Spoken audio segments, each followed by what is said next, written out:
Hi మామ, వచ్చిన ఈ రోజు ఎపిసోడ్ చూసిన తర్వాత మీలో ఎంతమందికి కంపేర్ టు మన తెలుగు బిగ్ బాస్ కంటే కన్నడ బిగ్ బాస్ 100 రెట్లు మేలు అనిపించింది.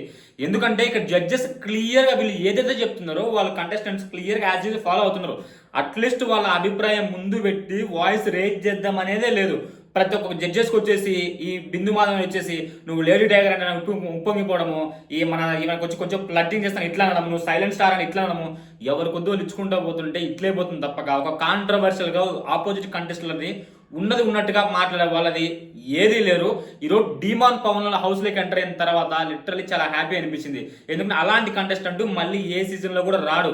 అంత నుంచి లాస్ట్ వరకు ఒక లవ్ ట్రాక్ నడిపి క్లియర్గా ఫిజికల్ టాస్క్ కానీ మెంటల్ టాస్క్ కానీ తన ఏదైనా పర్ఫెక్ట్ ప్లేయర్ అనిపించింది. అలాంటి ప్లేయర్ ఇప్పుడున్న వాళ్ళలో ఎవరేగా నాకైతే ఇంతవరకు అయితే అనిపించట్లేదు. అని చూడాలి ముందు ఎలా ఉంటుందో. ఈ డిమాండ్ పవన్ రావడానికి ఈ గేమ్ ఏం పెట్టారంటే ఈ కార్డు కోసం అనేది అన్ని కొంచెం ఆర్డర్లు ఉంటాయన్నమాట. ఈ లైక్ రెక్టాంగిల్ షేప్ కానీ ట్రయాంగిల్ షేప్ కానీ ఒక బాక్స్ కలర్స్ ఇచ్చి కలర్స్ అంతా పోయి ఆ బాక్స్లో పోయి ఫిల్ చేయాలి. యాజ్ ఇట్ ఈస్ ఎక్కడంటే ఒక ఫార్మేషన్ అనేది క్రియేట్ చేస్తే వాళ్ళే విన్నర్ అనమాట. సృష్టి రామకృష్ణ క్లియర్గా ఫస్ట్ నుంచి రామకృష్ణ పోయి చూస్తున్నాడు పెడుతున్నాడు కాకపోతే యూజ్ అవట్లే. ఇందులో మనకు ఉండాల్సింది ఏంటంటే విత్ ఇన్ సెకండ్స్లో మొత్తం మన మెమరీకి ఎక్కించి ఇక్కడ ఏం సేపులు ఉన్నాయని బాక్స్లో పెట్టడమే. మీరు అబ్జర్వ్ చేసినట్టయితే లాస్ట్ సీజన్లో ఇప్పుడు మన పల్లవి ప్రశాంత్ ఉన్నప్పుడు బాక్స్ గేమ్ చూస్తారా, విత్ ఇన్ సెకండ్లో దన్న చేంజ్ చేసిండు. అలాంటి మైండ్ సెట్ ఉంటేనే ఈ గేమ్ విన్ అవ్వగలడు.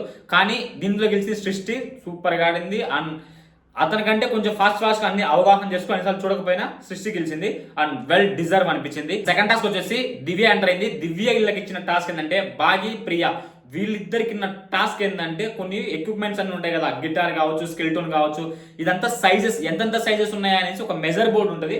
మెజర్ బోర్డు ఇట్లా మొత్తం సైజెస్ చూసుకుంటా ఉండాలన్నమాట. ఈ విధంగా మనకి ఇంత సైజ్ ఉంది, ఇంత సైజ్ ఉందని వాళ్ళు పెట్టిన సైజుకి అక్కడ వీళ్ళు చెప్పిన సైజుకి మొత్తం మ్యాచ్ అయితే వాళ్ళే విన్నర్. అండ్ ఇద్దరు పోటాపోటీగా కూడా అన్నారు.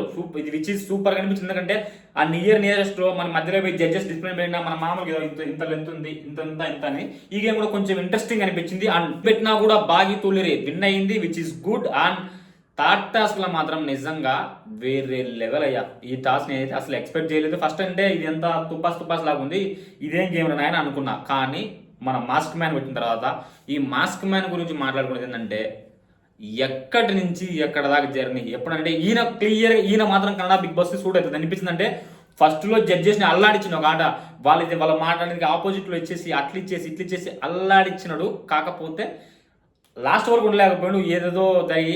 కానీ అల్లాడిన మాత్రం పక్కా అల్లాడించింది జడ్జెస్. అటు అల్లాడియాలి వీళ్ళు ముందు జడ్జెస్ టాస్క్ అనిపించాలి. వీళ్ళు ఏంటంటే డిఫరెంట్ మైండ్ సెట్ లోపలికి ఎంటర్ అయినారు. వీళ్ళని ఎట్టరా మన టాస్క్లో పెట్టేదని వాళ్ళు ఏది చెప్పినా కూడా చిలకకున్నట్టు అని చూసుకుంటా పోతుంటే ఏం మజా అనిపించలేదు. నాకైతే ఎపిసోడ్లో పెద్దగా ట్విస్ట్లు ఏం లేవు, నార్మల్గా పోతుంది. అదే పక్క సీజన్లో పోయి కన్నడ బిగ్ బాస్ చూడు అల్లాడిస్తాను కంటెస్టెంట్స్ జడ్జెస్ని. అట్లుండాల్సిన పోనిచ్చి వీళ్ళు ఏందో అసలు అయ్యా స్వామి. గ్రూప్ మీద డిపెండ్ అయ్యే గేమ్ అనమాట. అదేంది ఒక మొత్తం థ్రెడ్స్ ఒక రెడ్ ఒక ఎల్లో కలర్ థ్రెడ్స్ ఉంటే ఆ థ్రెడ్ అని తీసుకుపోయి ఎవరి లెక్కలు కడితే ఎక్కువ వాళ్ళు సపోర్ట్ ఇస్తున్నందుకు అక్కడ ఏముంది క్లియర్గా వీళ్ళు ఫస్ట్లే వాళ్ళిద్దరు నామినేట్ చేసిండ్రు, వాళ్ళు ఎట్లా కట్టించుకోరు, రిమైనింగ్ ఉన్నారు. అండ్ నీకు బయట కొన్ని పరిచయాలు ఉంటాయి, వీళ్ళే వాళ్ళకి ఎవరు కావాలో వాళ్ళు సపోర్ట్ చేస్తారు. ఏదైనా ఎపిసోడ్ అయిపోయిన తర్వాత బయట అందరూ మాట్లాడుకుంటూ ఉంటారు. అండ్ క్లియర్ అందరూ వచ్చేసి ఝాన్సీకి సపోర్ట్ చేస్తున్నారు. ఎందుకు రానంటే ఆమె ప్యూరిటీ ఉంటుంది, ఇక్కడ ఉందో బయట ఎక్కడే ఉంటుంది, మాకు సపోర్ట్ ఇస్తుంది అని క్లియర్గా చెప్పిండు. ఈ శాలిని అంటే వాళ్ళు ఏమైనా కొందరు ఓవర్ చేస్తుంది, యాటిట్యూడ్ ఎక్కువ అట్లా పెట్టినారు. ఇది పెద్దగా మొత్తం డిపెండింగ్ అనిపిస్తుంది. ఫైనల్గా ఝాన్సీనే విన్ అయింది. కానీ ఇంకొక 10 రూపాయలు ట్విస్ట్ ఏంటి తెలుసా, ఎల్లో కార్డు ఎవరికైతే వస్తుందో వాళ్ళు డేంజర్ అనమాట. మేబీ నెక్స్ట్ డే ఆ డే బిఫోర్ నెక్స్ట్ డే వీళ్ళలో ఒకరు ఇద్దరు కానీ లేచిపోతారు. అండ్ నాకు ఈ ఎపిసోడ్ ఉండే కొద్ది రోజుకు బోర్ కొడుతుంది మామ, అసలు నాకు చూడబుద్దే కావట్లా. అండ్ ఏం ట్విస్ట్లు ఏం అనిపిల్ల, నార్మల్గా పోతుంది.